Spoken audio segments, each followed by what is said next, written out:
The topic for the day is God a person? How many of us say God is a person? Okay. How many of us say God is energy,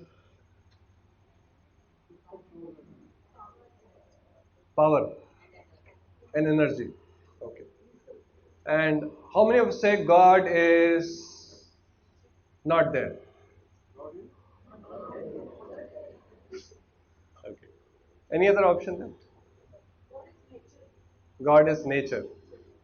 So how many say God is nature? Nature is God.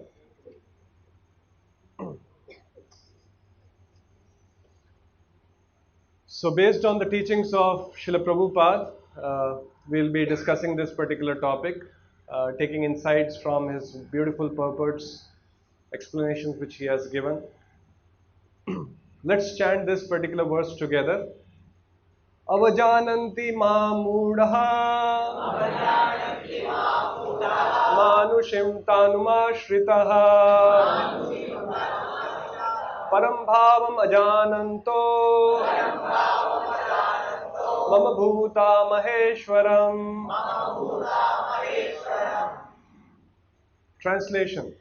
Fools deride me when I descend in the human form. They do not know my transcendental nature and my supreme dominion over all that be.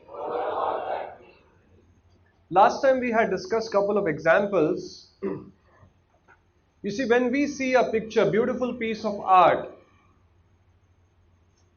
Virendraji, am I audible? When we see a beautiful piece of art, like we showed the picture of Mona Lisa,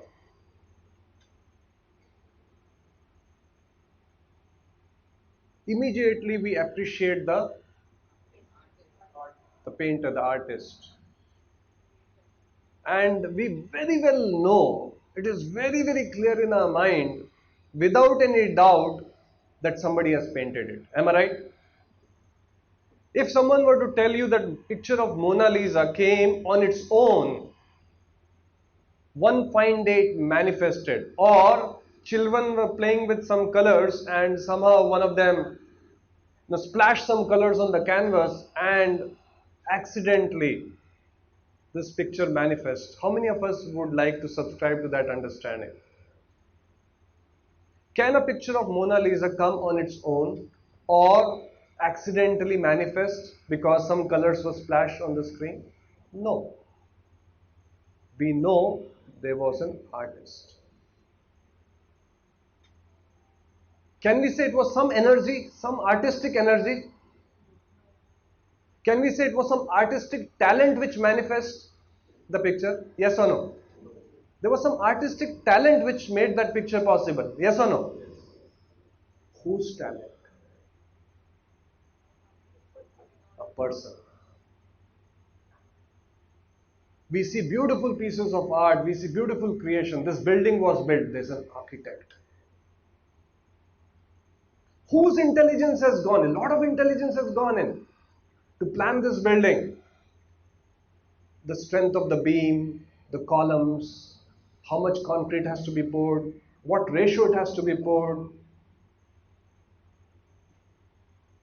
So there is architect, although it's a general, architects have designed this building, but when we say architects have designed, there is a particular person,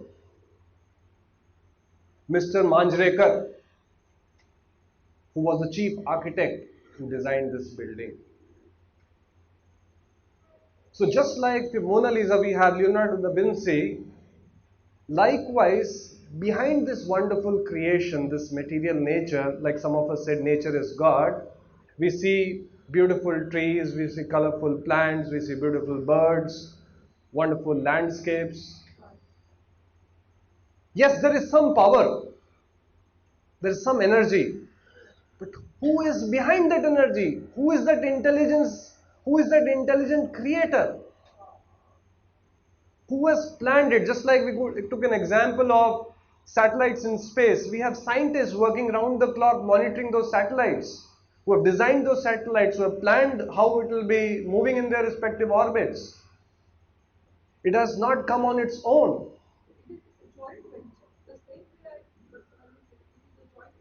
Joint venture between? Yes, yes, you're right. So, where I'm leading to or heading towards is that whenever we talk about some intelligence, whenever we talk about some artistic skills, it belongs to a person.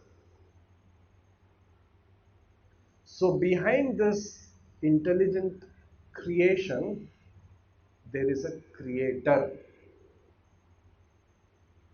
Even if we say energy, supreme power, whose power? Whose energy?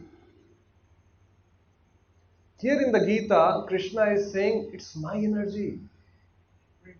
That same person who is standing in the battle of Kurukshetra speaking to Arjuna, he is saying, Maya adhyakshena prakriti suyate sachara acharam. Maya adhyaksh means supervision, under my direction. Prakriti, this material nature, suyate is manifesting. Chara means moving, and acharam, non-moving, under my direction.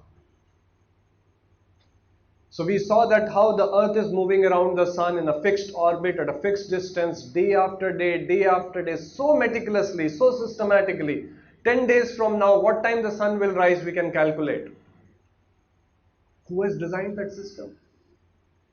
When orbits is moving in their respective orbits, yes, some scientists have put together their intelligence and designed it. Who has designed the distance between Earth and who has designed the gravitational that force? So one option is yes, there was a big bang and then survival of the fittest and everything started falling in place. Generally, things don't fall in place like that. For example, this building didn't happen that all the materials were piled up together and suddenly a big bang happened and then building came up. Beautiful butterflies came up. See, this human body, so complex it is, each and every organ. I was hearing one talk that says, what is the definition of specialization? These days is the age of specialization. Earlier when you used to go to a doctor, there was a general physician, family physician, yes or no? कुछ भी बीमारी के लिए जाओ, अभी आप right year के लिए जाना है, कुछ दूसरे डॉक्टर को जाना है, लेफ्ट ईयर के लिए दूसरे डॉक्टर को जाना है, नोज के लिए दूसरे डॉक्टर को जाना है. Specialization. What is specialization, by the way? Definition of specialization. To know more and more about less and less. That is specialization. And what is super specialization? To know everything about nothing. In other words, you are becoming super specialized about, a time will come when right here there will be some specialist.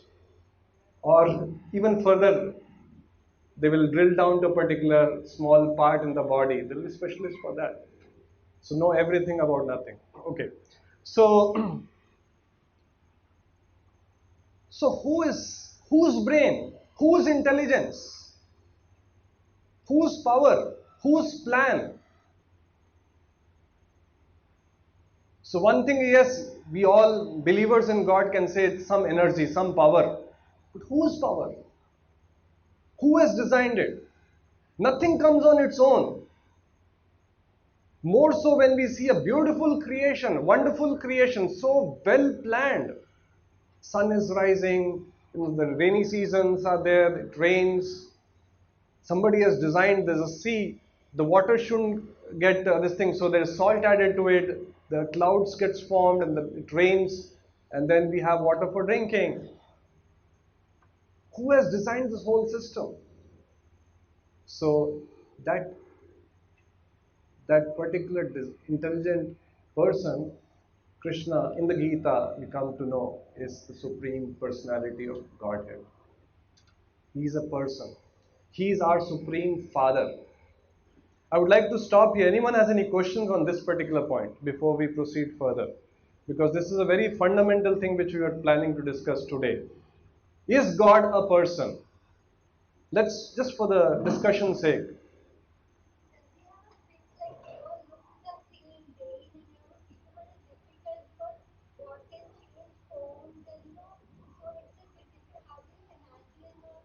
Okay. So first so the question is, what form he has? Is it variable form? Because we see so many gods and goddesses being worshipped. So what form? How does it look? Or is it keeps changing depending on seasons? Or so how is it? So first, let's be focused on, is God a person or an energy? Okay, I'm saying yes, it's energy, but whose energy? This nature is an energy. Everything what we see in this world is nothing but Lord and His energy. But whose energy? The definition of God, again, good point. It's not one person. There are many, many gods. Let's go back to a definition of God. The definition of God is, what's the definition of God? Is the supreme, ultimate truth, the cause of all causes. When there was nothing, He was there. Everything was caused by Him. I'm not talking about Hindi God, I'm not talking about Christian God. There is no many gods. God is Sarva Karana Karanam, the cause of all causes. That's the definition of God.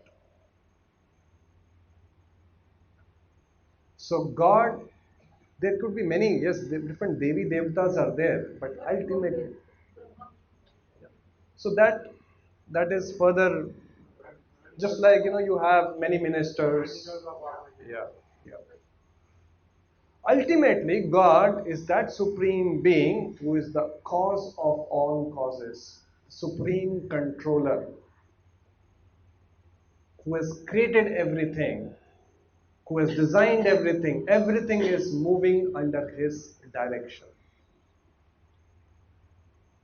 In fact, we have another definition of God from Vedic literatures which says God is a person who is Shad Aishwarya Purnam. Shad means six. He is a person who has unlimited strength, unlimited wealth, unlimited knowledge, unlimited fame, unlimited beauty, unlimited renunciation. We see in this world a lot of people who are rich, they are attractive. We see people who are very beautiful, they are attractive. We see a lot of people who are knowledgeable, may not be beautiful. Stephen Hawking is attractive. So God is a person who is unlimited in these six opulences. And just like a person who is rich becomes attractive, how attractive the Lord will be who is Ashad Aishwarya Purna. Okay, any other question on this particular point? We'll come to the form of the Lord. Any other question?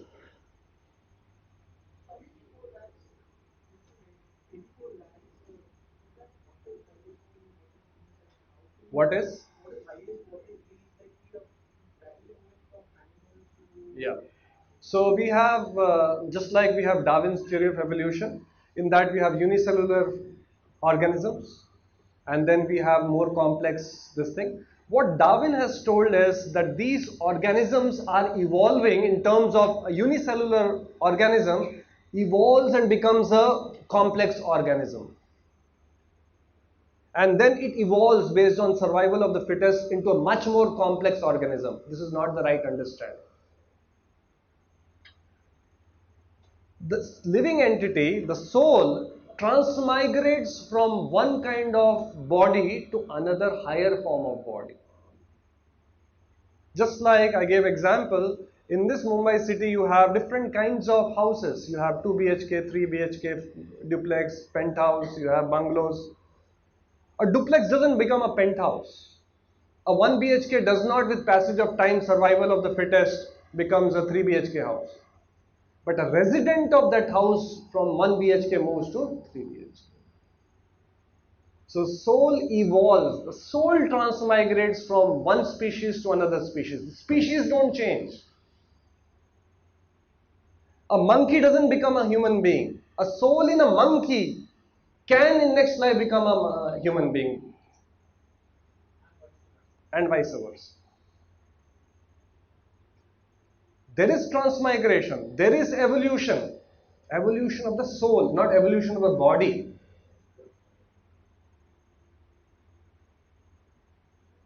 So, in other words, as human beings, it is not that, see, what we understand from science is that there was a big bang, and then some mature combinations of amino acids led to life, living organisms, and then through survival of the fittest evolved, and finally you see this beautiful creation.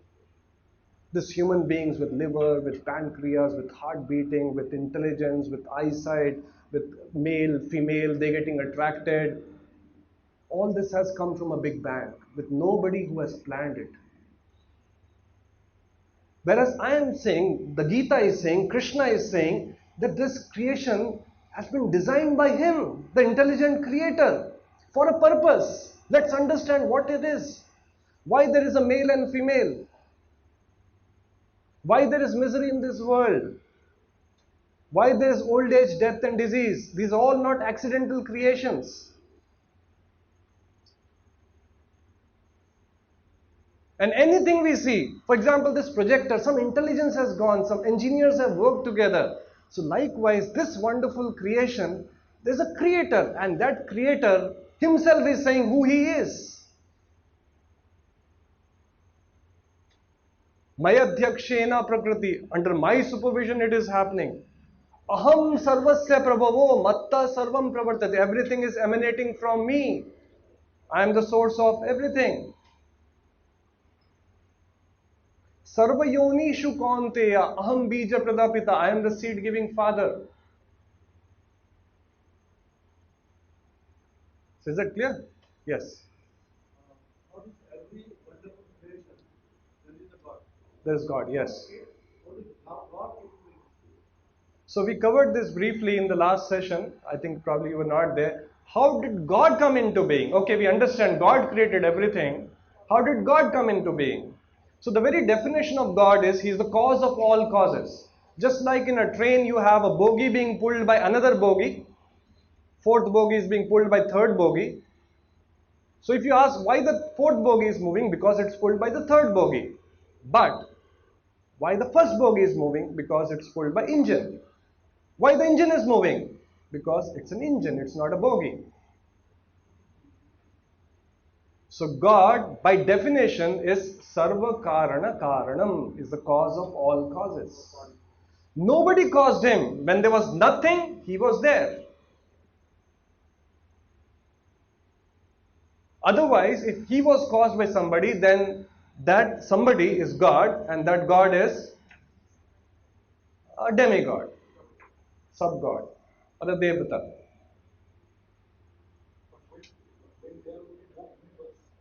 Come again? When there will be no universe. Okay, again we'll have to go one step back. When the universe will not be there, there are unlimited universes.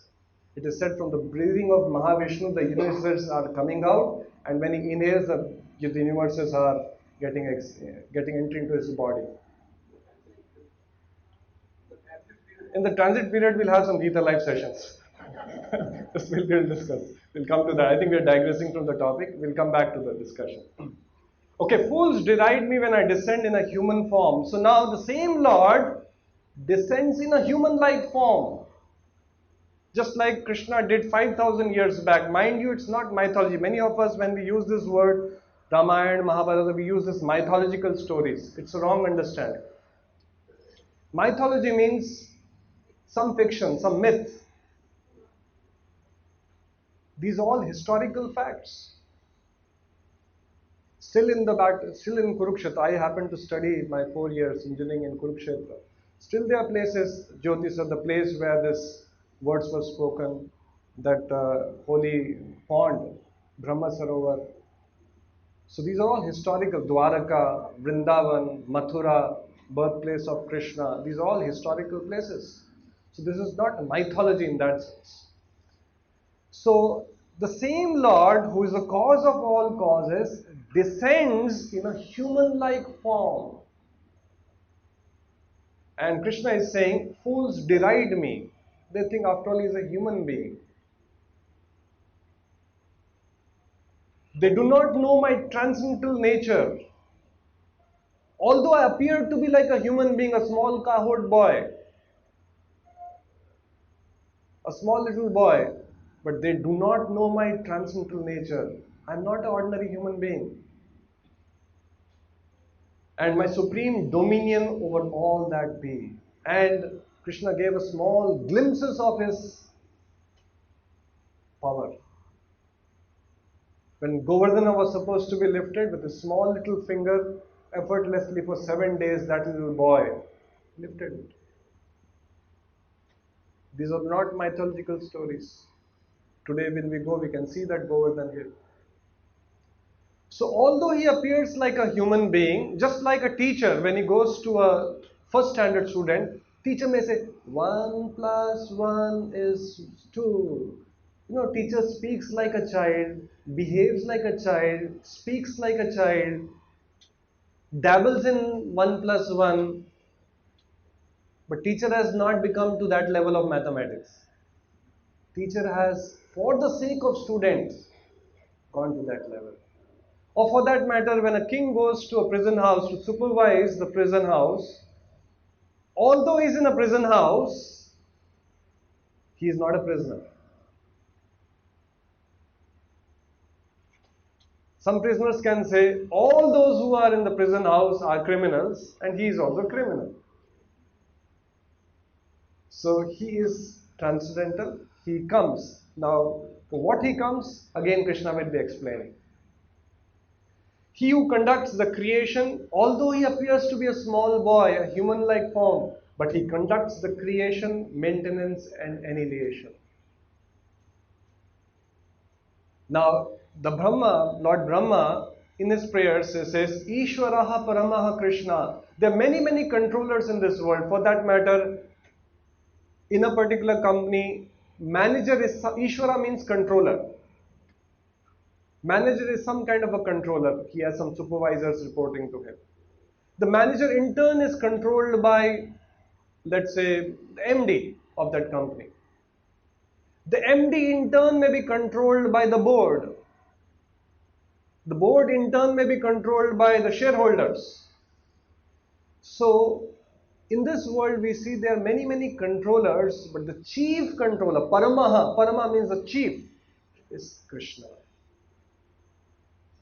Ishwara Paramah Krishna, Sat Chit Ananda Vigraha, and his Vigraha, his form, is not an ordinary material mundane form.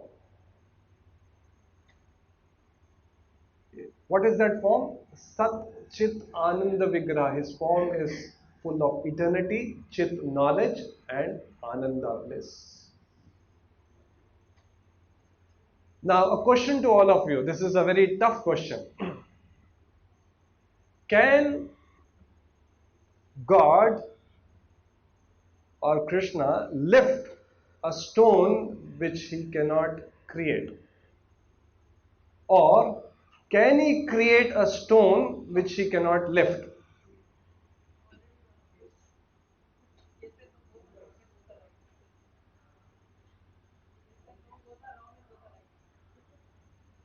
Can God create a stone which he cannot lift? Okay, let's go. Everyone is little not wanting to risk. How many of us say God cannot create a stone which he cannot lift? Cannot create. Okay. How many of us say God can create a stone because he is so powerful which he cannot lift? Okay. How many of us are thoroughly confused? Raise hands easy.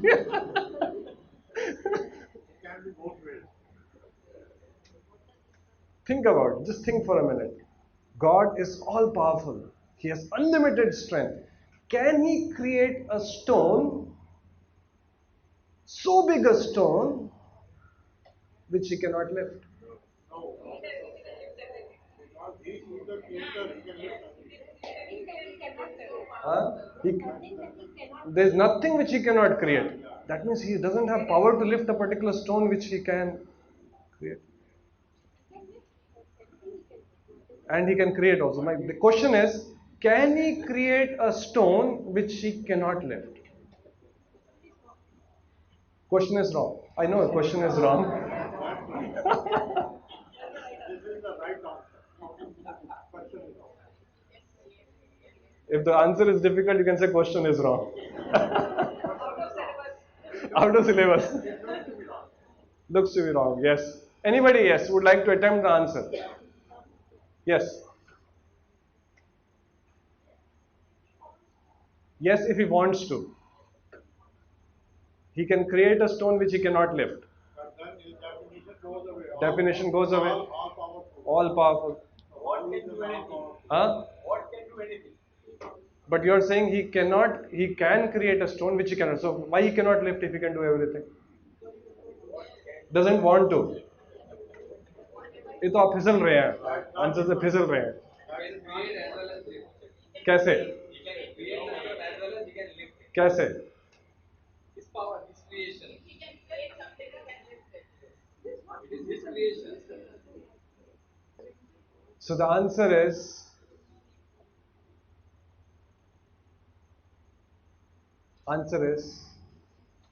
what is the answer?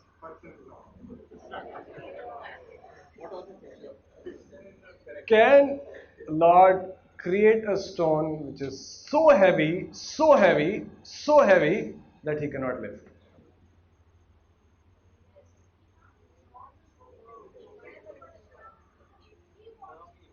He wants to.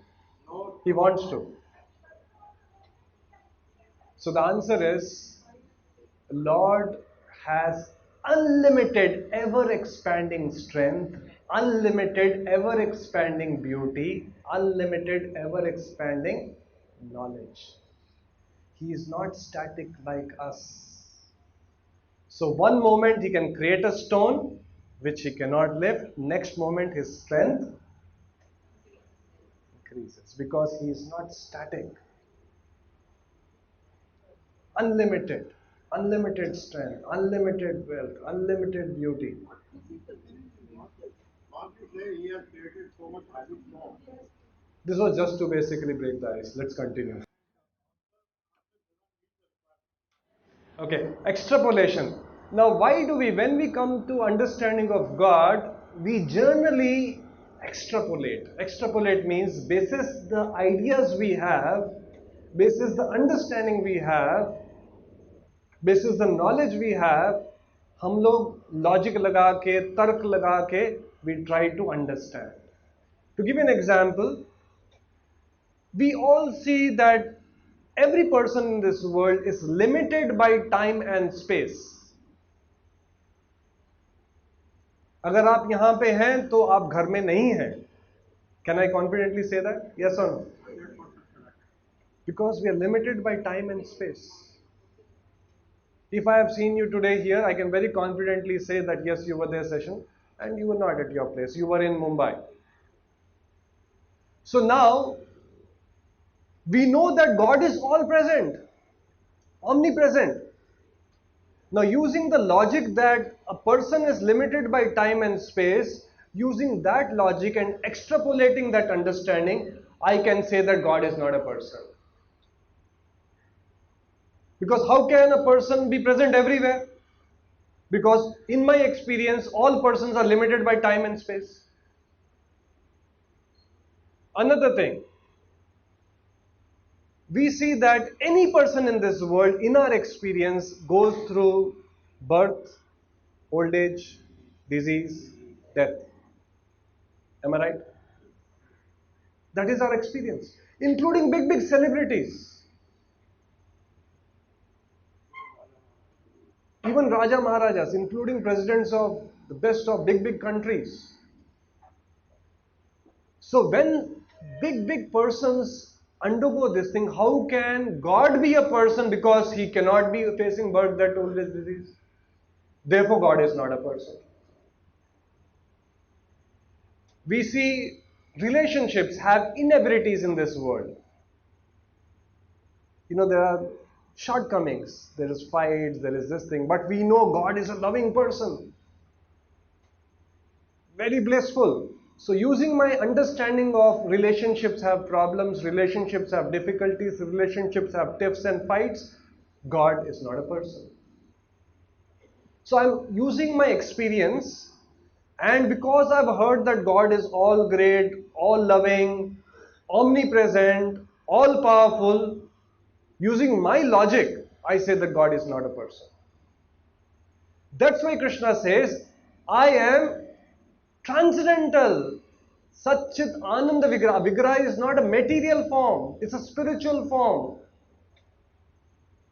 Although he is person, he is simultaneously present everywhere. Although he has a form, but it has a transcendental form. It does not have birth, death, old age and disease. He took birth. It appears just like the Shastras give examples.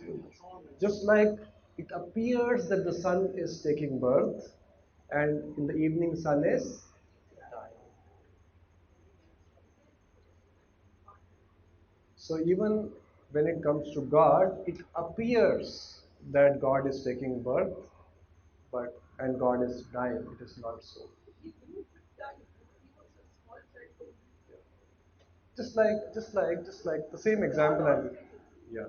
Just like sun, it appears that it is growing, and it is this thing, and it sets, it dies. In fact, there was a time, early time, when people didn't have understanding of this, and the sun dies, and next day new sun rises. But we understand now, with the understanding of science, sun never sets. The earth is moving. It appears to us, sun is rising every time in some place of the earth. Am I right? So likewise, the Lord appears to be taking birth.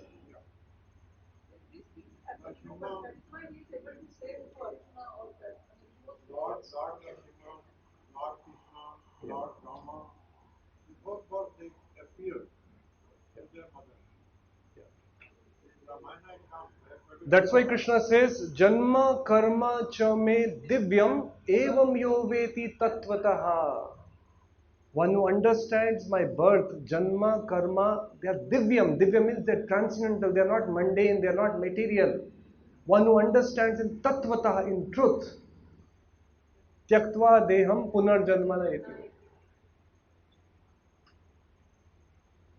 So here Krishna is saying, one who considers me to be a human, when I descend in a human form of this thing, is Mudha. Mudha means foolish. Now here we see the Lord, although he was a small little baby, but when it came, big demon Putana came, and he sucked the life here, effortlessly. And then the small little boy, effortlessly. It's not fiction. It's not a Spider-Man story, where you see that Spider-Man doing some wonderful things. It actually happened. Although he appeared like a human form, a small little boy, but when required, he lifted effortlessly the Govardhan hill. And then we had different demons attacking. Krishna effortlessly, killed them. And when Krishna, the Lord, takes birth, he is not under the influence of material nature. We are forced by material nature to take birth. Just like the criminals are forced to be in the prison house. They're pushed inside the prison house. They don't have free will. They are just based on the crime they have done, the judgment is passed, they are imprisoned. So, whereas the Lord, although he appears like a human form, he is not under the influence of Maya. He is Paratantra. What is Paratantra means? Sorry, we are Paratantra. What is the meaning of Paratantra? Opposite of Paratantra is Swatantrata. We are not Swatantra. Although we have Independence Day being celebrated, are we really independent? Yes, no. How many of us say we are independent? Independent in one sense. But in true sense, we are not independent. We are under the stringent laws of nature. We don't want to die, death is forced upon us. We don't want old age is forced upon us. Whereas Lord is Swatantrata. Mayadhyakshena prakriti. So under my direction, this material nature is working. Then Krishna says, Mama Maya Dhruttya Mam Eva Ye Prapadyante Mayam Etam Tarantite. If you surrender, I will free you from Maya. So that Lord who is saying that by surrendering to him we can be freed of Maya, how can that Lord be under Maya? That president of the country who can release anybody from capital punishment, how can he be subjected to that law?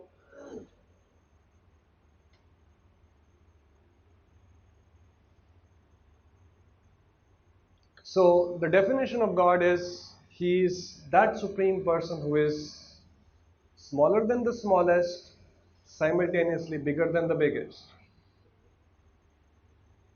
He is the supreme controller, Sarva Karana Karanam.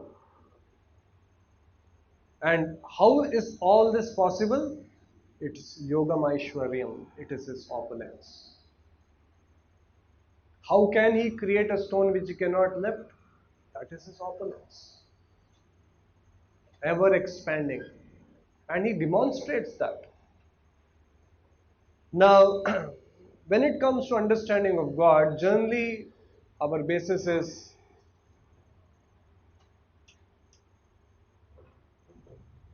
speculation. Speculation means we add up ideas, add up our experiences, and then basis that arrive at some conclusion. So whereas our acharyas are saying that if we have to get the proper understanding of God, we have to consult authoritative scriptures like Gita, Bhagavatam, which are words spoken by God himself. Shri Bhagavan Uvacha. Uvacha means Bhagavan is saying. Shri Bhagavan Uvacha Kamaesha Krodhaesha Rajogunam. So Bhagavan himself is saying. We are speculating, God is a person or that Krishna is himself saying, I am there, everything is moving according to me, I am the seed-giving father. My form is Sat Chit Ananda Vigraha. Everything what you see is being created by me. There is no one superior to me. Mat paratram nanyat kinchit asti dhananjaya.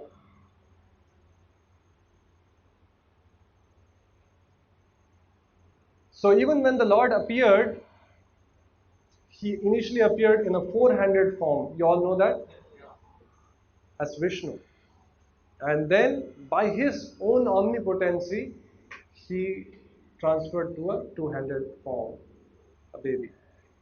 And then when Arjuna wanted, he showed his Virat Rupa, universal form. Although he was a small little boy, although he was a chariot driver, but he was not a chariot driver. He was a supreme controller. He showed the universal form. All the Devi, Devatas, all the people are entering into his mouth. All the directions are under his control. So now, Prabhupada says in the purport, there are three kinds of devotees. One is called Kanishta Adhikari, one is called Madhyam Adhikari, and one is called Uttam Adhikari. Now, Kanishta Adhikari devotee is a devotee who is more interested in worshipping the Lord in the temple, but actually has no concern for people in general. He may even neglect them, he may even ignore them, he may even disrespect them. Even he may not treat them well. That is called a neophyte devotee. For him, Lord is in the temple. He's Kanishta. Kanishta means he's neophyte. What is Madhyama? Anyone? Madhyama means middle. What is that? Madhyamadikari. Who sees that that Lord whom I am worshipping, that Supreme Lord, who is my Supreme Lord, He is present in everyone's heart as Paramatma. So in that sense, every body is a temple of the Lord. Pandita Samadarshina. A lot of people are talking about peace, harmony, universal brotherhood. All that is not possible unless we come to a stage of Madhyamadikara. In the Madhyamadikara, you don't find my God is better than your God. You know that the same God is present in everyone's heart as Super Soul. In that sense, everyone's body is a temple of the Lord. When that understanding comes, you don't want to hurt anybody else. You have no right to take the life of any other living being just for the taste of our buds.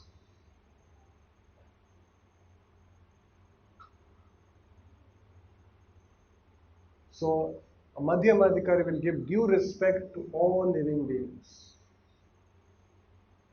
Due respect, knowing that the Lord is present in his heart as Paramatma. What is Uttamadikari? The highest devotee. What is that? He sees everywhere the Lord. He cannot but not see the Lord. That was Prahlad Maharaj. Is the Lord there in the pillar? He was seeing, yes, he is there. Is the Lord there in the pillar? Yes, he is there. He sees everywhere, nothing. Wherever he sees the Lord and his energies. So when right now we are in this level, Kanishtadikari, when as we grow spiritually, when we become Uttamadikari, when our eyes have anointed with love of God, then we don't question, can you show me God? You see God everywhere.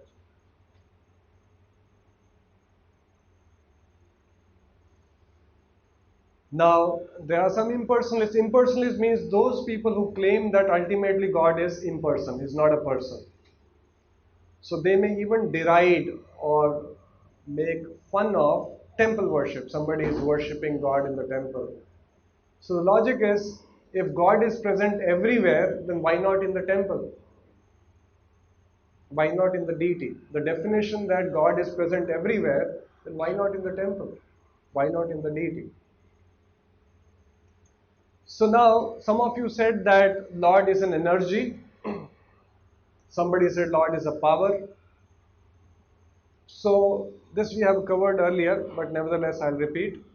The three aspects of the understanding of God. The first is called Brahman. Anyone knows the second one? Paramatma and Bhagwan.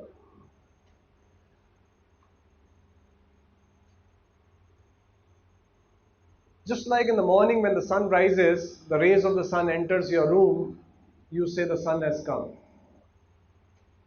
Has the sun come to your room, to your house? Sunshine has come. Sun rays have come, which is the impersonal manifestation of sun. So that impersonal, all-pervading aspect of the Lord is called Brahman. Just like sunshine. Now, sunshine is emanating from sun planet. That is the Paramatma localized feature of Lord present in everyone's heart. Localized. Super soul. And Bhagwan is ultimately the person. Just like you have sun god Vivaswan. Once there were three villagers, they wanted to know about the train. It was newly started. This was way back in early 19th century. When was the trains? 18? No, not in Mumbai. Overall. Overall, when did the train start? The steam locomotives. Okay, whenever it is. So these villagers were keen on knowing what the train looks like. They had heard something, but they had no idea, so they wanted to see. So they all started off from the village, and they had heard something from about the train. So one of them heard chuk, chuk, chuk, chuk, chuk, chuk, that sound, and a huge beam of light and some rail tracks. This one person got excited, rushed back to his village. He says, I know the train, I know the train, I have seen the train. So the villagers inquired, what is train? He says, it is chuk, chuk, chuk, chuk, chuk, a beam of light, and it moves on two tracks. So is that understanding of train correct? Yes or no? I repeat, is that understanding of train that first villager got, was it right or wrong? It is right, but it is not complete. So that understanding of God is called Brahman, which is impersonal, all-pervading aspect of the Lord is called Brahman. Now another friend went further. He actually saw the engine. He actually saw the bogies. He saw the bogies are interconnected and they're all moving. And then he couldn't resist. He wanted to go back to the village and tell the villagers how the train looked like. They were quite inquisitive. He said, actually train has an engine. It doesn't do only chuk chuk chuk chuk. It moves on the track. It has a lot of bogies. They all are interconnected. So is that understanding of that villager complete? Yes, no.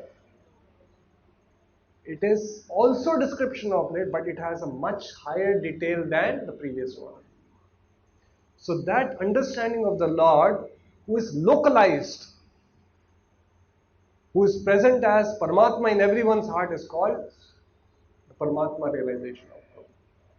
So the yogis who are doing tapasya go to the forest, go to the Himalayas, and they meditate on the super soul, the Paramatma aspect. Another villager, he was more patient. He actually went, stopped at the station, the train came, halted. He actually saw there's an engine driver. He was putting that coal in that engine. And then he went to one of the bogies. He saw there are seats. People are getting down from the seats. Somebody is bringing down the luggage. There's a coolie going inside that bogie. So he came back and told the villagers that, yes, I saw there's an engine driver. There's actually passengers going. So he has much more detail of the train vis-a-vis what the first two people said. So understanding that God is an energy is not wrong. It's not a wrong understanding. If somebody says God is very powerful, it's not a wrong understanding. But it is incomplete understanding of God. Whose energy? Train is moving. Who is moving? It is not just moving on its own. There's a driver. The coal is being pumped into that engine. There are passengers coming in, passengers going out. So Bhagwan understanding of the Supreme Being who is Sat Chit Ananda is a complete understanding of God. To say that God is Paramatma in everyone's heart is not wrong. But that's not the complete.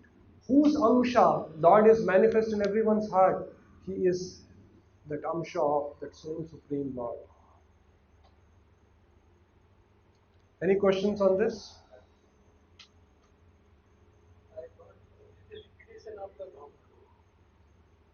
Between the two? You want to repeat? Brahman is impersonal, all-pervading aspect of the Supreme Lord. We say Lord is omnipresent, He is present everywhere. If Lord is a person, then how is He present everywhere? Through His Brahman aspect. He is present everywhere in His all-pervading form. That aspect of Lord, who is all-pervading, is called Brahman. And some people say God is all-pervading, hence He is not a person. That is the Brahman understanding of God. The complete understanding of God is Brahmano hi pratishtaham. Krishna says this Brahman is my energy. Just like sunshine is sun's energy. Without sun, there is no sunshine. Just like we say, when sunshine comes, we say sun has come. Without sun, there is no sunshine. Without the Bhagavan, there is no Brahman. Brahman is emanating from the Lord. Brahman is the effulgence of that Supreme Lord.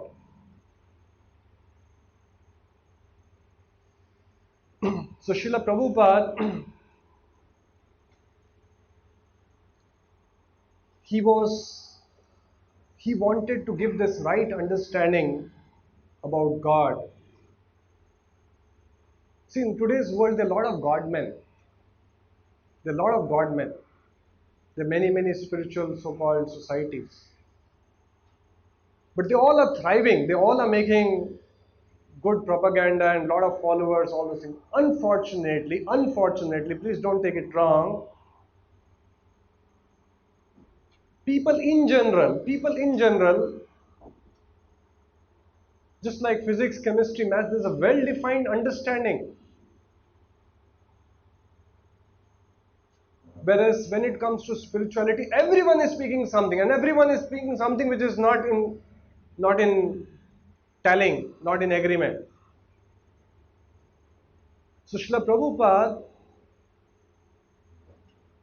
coming down in a bona fide parampara, disciplic succession, being a devotee of the Lord, Krishna also says, Bhaktya mam abhijanati, only a devotee can understand me in truth.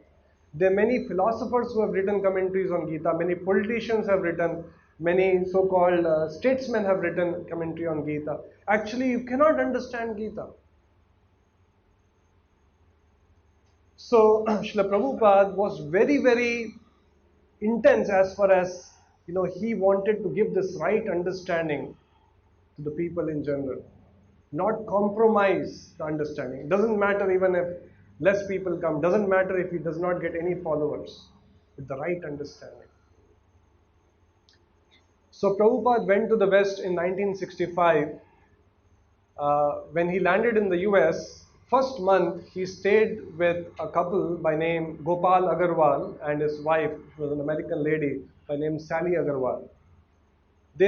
Gopal Agarwal's father was in Agra, and he was an acquaintance of Prabhupada. So he said, if you're going Swamiji, you can stay at my son's place. So the first month when he was saying, so Gopal Agarwal took Srila Prabhupada to different places in America just to show them about in America, culture there, the society there, how the people, just to get acclimatized to the whole American. It was totally new and alien to him. First time he is going outside the country. So he happened to go to a church. So Gopal Agarwal took him to a church. So church, he met the priest, and the priest, knowing that he's a monk who's come from India, he invited him, coming Sunday, why don't you come and speak? So they have that Sunday mass and all that. So Srila Prabhupada got an opportunity, and the coming Sunday he went and then boldly spoke about Krishna in the church. And everyone for the first time, the hearing with rapt attention, relatively a different understanding than what they have been getting. So he spoke in the church. Next month, he had to move to another place where he was staying with one doctor, Mishra, who was an Ayurvedic doctor. And he was running a yoga class, some asanas he used to teach. He was an Ayurvedic doctor. So Prabhupada stayed with him, and then he would conduct a class where a lot of people would come and they would do asanas and all those things.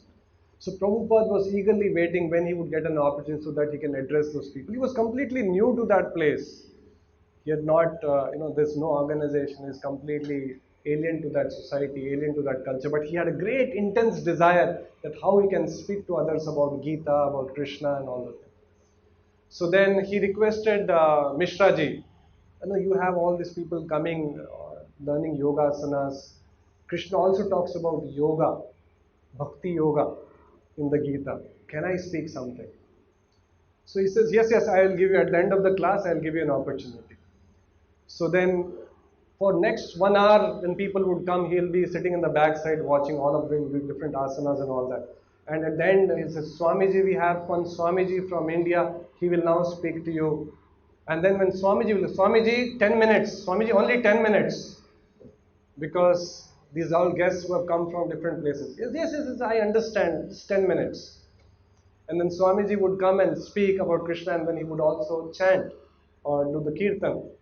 And sometimes the kirtan would be so captivating to those souls, they would all get immersed in kirtan. At times, he's saying 10 minutes, 10 minutes, half an hour would pass by.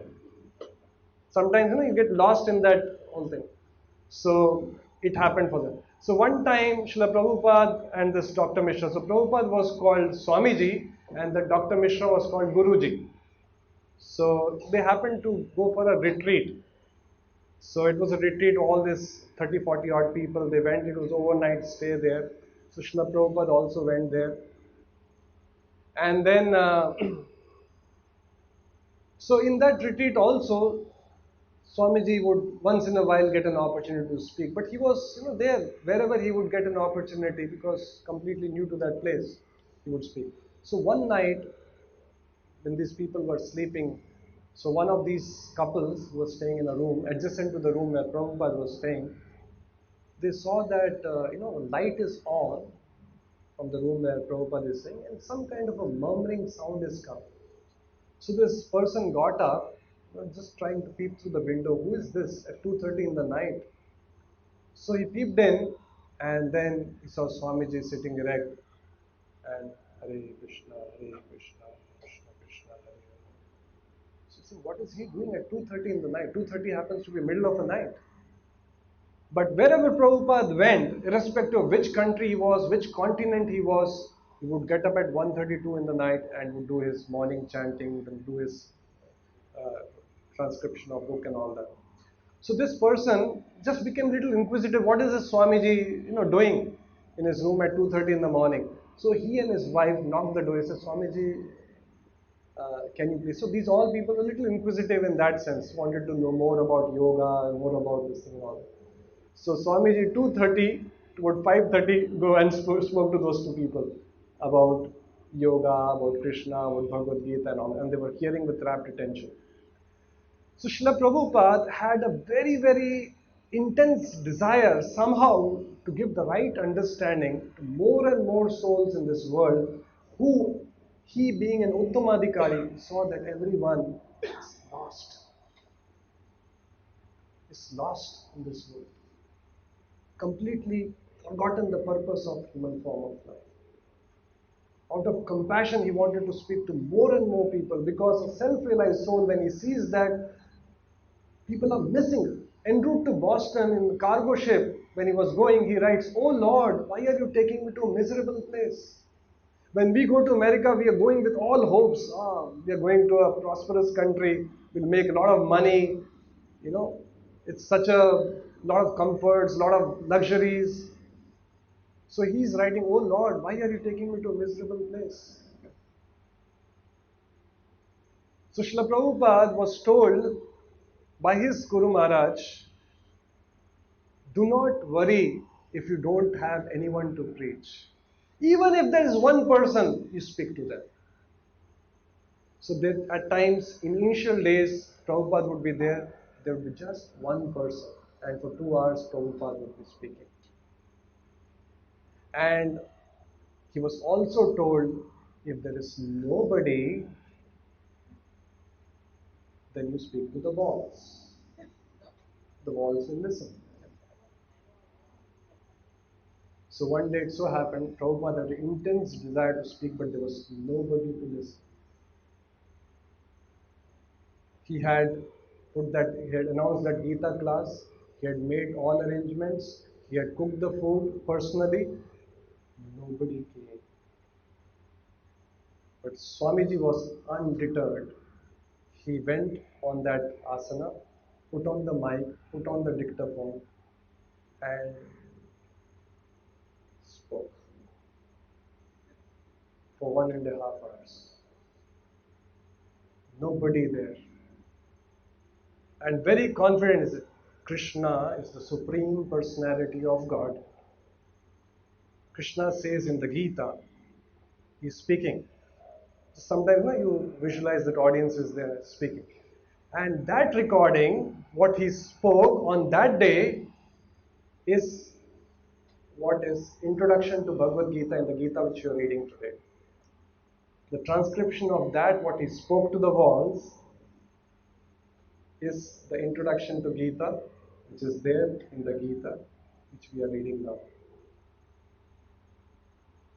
So when a pure devotee, an Uttamadhikari, when he sees that all of us are amshas of the Lord, but Krishna says bewildered, such a bewildered soul, when he sees that people are bewildered, then he has, out of compassion, wants to give out the real message, the real intent of what the Krishna is speaking in the Gita. Those who are thus bewildered, see here again the word bewildered, those who are thus bewildered are attracted by demoniac and atheistic views. So pure devotee can see they are bewildered. That's why they are saying there is no God, or God does not exist, or God is dead. They're bewildered, they're lost. In that deluded condition, their hopes for liberation, their fruitive activities, and their culture of knowledge are all defeated. Yes. So the actual meaning will, what is Hindi meaning? Bewildered. मतलब वो total bewildered word, Hindi word? Lost is English में, हिंदी में बोलो. खो गए, completely भ्रमित, भ्रमित, भ्रमित. भटक गए, भटक गए. Those who are bewildered are attracted by demoniac and atheistic views. I saw one person wearing a t-shirt, he says,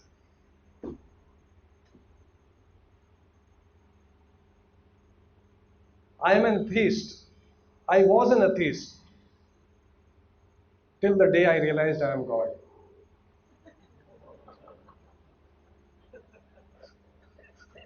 So such bewildered souls are also there.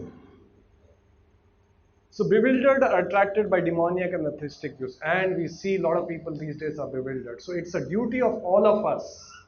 We are benefiting. In fact, Prabhupada said, as practitioners of the teachings of Gita, we have two important duties. Two important duties. What are the two important duties? Janma sarthaka kari, we practice the principles in our lives. Sadhana bhakti. Karopakar. Help others also deliver this message. Janma sarthaka kari, karo upakar. Their hopes for liberation, their culture of knowledge, and all defeated.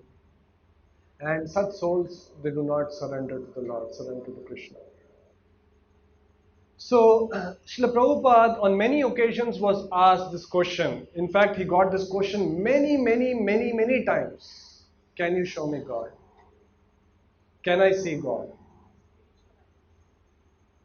So Prabhupada, based on the beauty of Prabhupada is, he was, without compromising the principles, basis the level of understanding of that person, basis the circumstances. That's the duty of an acharya. Without compromising the principles, he preaches according to time, place, and circumstances. So at different times, Prabhupada gave different answer to the same question. Now you may say, is he confused? He's giving different answers at the same question at different times. He's not confused. Basis different circumstances, basis the level of understanding of people, he gave different answers. So one answer he gave was, can you show me God? Or can I see God? Or have you seen God? So Prabhupada says, yes, I have seen God, and you can also see God. And if he was in a temple, he would point to the deities, can you not see God there? So that was one answer. If he was in a temple, somebody asked this question, yes, I have seen, you can also see he's there, go and have darshan. So that was one answer. What could be another answer?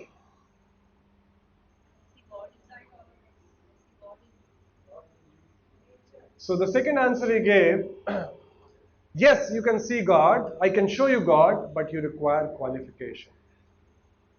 It requires training. I gave example, when the car breaks down, you open the bonnet, you try to figure out what went wrong, you're not able to see. You're not able to figure out. The mechanic is called, he also sees, but he immediately sees the defect. He sees the defect, you're not able to see the defect because of qualification and training. Everyone is seeing the same thing. Open the bonnet, you're seeing the engine. One is able to see the defect, other is not able to see because of the qualification. So when we have developed the qualification to see God, we can see God. It requires training. Then another place Prabhupada says, don't try to see God, but act in a way that God sees you. He has given his instructions, he has given his wish, we know the mission of the Lord. Don't try to see God. Act in a way that God sees you. So this is another answer Prabhupada gives. Any other possible answer? Another answer Prabhupada gives, this question that have you seen God is not an intelligent question. You know why? Because if I say yes, I have seen God, there's no way you can verify it. And if I say I have not seen God anyway, it's not going to benefit neither me nor you. Rather, a more intelligent question would be, what are the symptoms of a person who has seen God? Just like a diseased man has a symptoms. A rich man has some symptoms. So likewise, in fact, in the Gita itself, Arjuna asked this question, what are the symptoms of a person who is self-realized? And the 18 to 20 verses Krishna is speaking about what are the symptoms of a self-realized soul. When we know the symptoms of a self-realized soul, then we can judge ourselves. If you don't know about gold and you have no idea about what is gold, and then you go to a market and person knows that you're not gold, he'll tell you seal in the name of gold. But if you know what the characteristics of gold is, then you can as well judge yourself. And another place Prabhupada says, why so much emphasis on seeing? There are 5 Jnanendriyas. What are the 5 Jnanendriyas? Eyes, ears, nose, tongue and touch. Why so much emphasis on seeing? Why not emphasis on hearing? Even if it is pratyaksha pramana, you want to perceive through your senses, God has come in this form of sound. Kali Kale Nam Rup Avatar. So hear God. Why are you wanting to see God? Why don't you hear God? So in different occasions, Prabhupada gave different answers. So those who are atheistic remain under delusion and gradually they will regress to the darkest region of creation.